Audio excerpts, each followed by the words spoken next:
Welcome back. I'm now cleaning quite a lot of the components before I put them back on the car. This is the whoops. This is the crankcase breather, and this is the fuel rail. The fuel rail was, in fact, it was more corroded. It was horrible. It was more corroded than this. It was a real mess. This is the I'm dropping everything. It's my trusty workbench, you know, a city council bin in the street, whatever. So no, this is the fuel pressure regulator, and that goes on right here. As you can see, it's pretty corroded, but that will polish up. You know, it's all I've used is just metal polish. It takes quite a long time. You know, it's not a nice job, but you can get a chrome-like finish on it. So you can go from pretty appalling and dreadful and rusty looking to a chrome-like finish. And you know, I'll do this one. There it goes. On the road, never mind. I'm going to do this one as well. But whilst I'm at it, I'm also going to do the airflow sensor. Let me just move that pipe before it gets run over. There we go. This is the reality of working in the street. I don't have a garage. It's a Victorian street. You know, the cars weren't really around when these houses were built, so there's not really anywhere to put cars. And then look at the state of this. This is cast alloy, and it's just, yeah, it's a real mess. But I'll be able to get a chrome-like finish on this. And what I'll even do, I'll try and peel the Lucas sticker off with the razor blade, and when it's polished up, try and stick it back on. Just purely for originality's sake. You know, it's these are cosmetics. They don't make any difference to the way the car drives, of course, but being as I've got the car stripped to this degree, I'm going to take the opportunity to sort of polish it up and paint everything. But just to give you a sense of how, you know, I'll do a little bit on camera.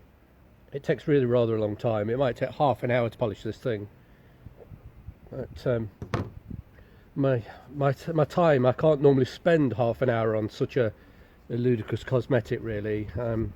But bizarrely, you know, we're in a situation in the UK under COVID lockdown. My hair salon's closed, and I have nothing but spare time at the moment. I can't go to work, can't operate my business, can't earn a living is the truth.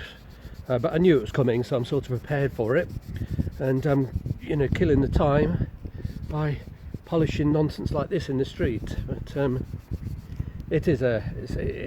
it's cold today, and it's not the nicest job to be doing anyway. I don't like polishing. It's bloody hard work. It's dirty.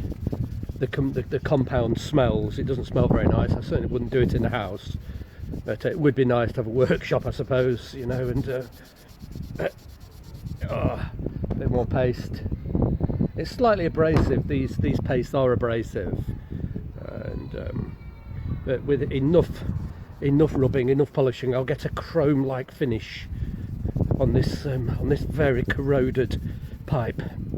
I would imagine, I think, originally they were anodized, or at least had some sort of they weren't chrome plated, but they would have had some kind of an electroplating to which I suspect would have been like a very pale gold colour.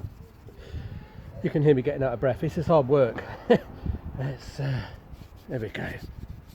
That's just a little bit, and that's probably, I don't know. It's more presentable, obviously, but you can see there's still a long way to go. It will take a good half an hour to do that whole pipe, and it will take a similar amount. It will take quite a long time to clean that airflow meter. But, it's very corroded. In fact, I'll go over this alloy with steel wool first. What I'll do, I'll put some cloths inside the meter itself. I don't want any dust, any fragments to go in there. I'll block that with cloths.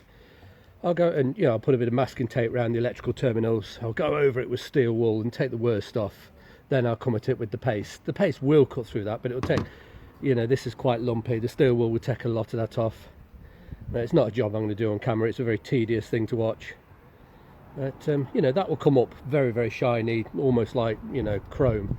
It won't work any better, but it will jolly well look nice. It's not a show car, but this is a classic car that I intend to keep, and I think, you know, whilst I've got things dismantled, you know, I'll take the opportunity to to at least clean them up. But there's so much to do on a car like this. You know, I've had the car for months. The engine bay is utterly filthy, it's full of grease. I've not even tried to clean it down. It's got far more important things to be doing than cleaning grease out of an engine bay. And I also knew that these works were coming, and I thought to myself, well, you know, I'll paint everything, I'll clean everything, I'll change, you know, at the time when I remove the gaskets, because what I'm basically doing is changing all the gaskets, but at that point I'll also clean all the grease away and polish and paint everything as I reassemble it with brand new gaskets. So restorations do take a long time. You know, just changing the gasket's easy, it's very quick, but cleaning everything up afterwards before you reassemble it, that's where the real time is involved in restorations.